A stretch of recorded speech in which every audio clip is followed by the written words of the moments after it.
আগের জায়গায় দাঁড়াবা, আগের জায়গায় দাঁড়াবা, আগের জায়গায় দাঁড়াবা।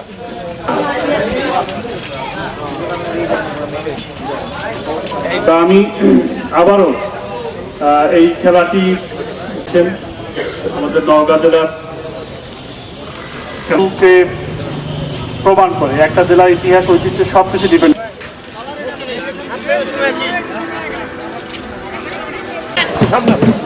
ভাই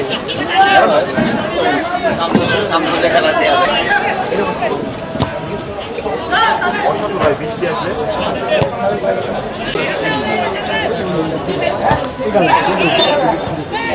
সেখান থেকে একটি কাজে লাগে বোকা করে তারা একটি সুযোগ পেয়েছে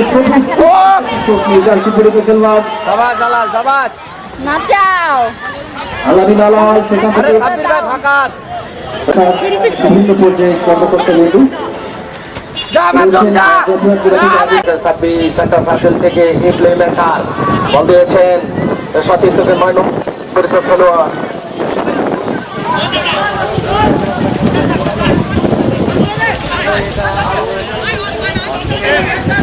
সরকার যিনি জয়পুরহাট জেলা সম্মানিত ক্রীড়া অফিসার তিনি উপস্থিত রয়েছেন জয়পুরহাট জেলার ক্রীড়া সংগঠক যারা ফয়সাল আলী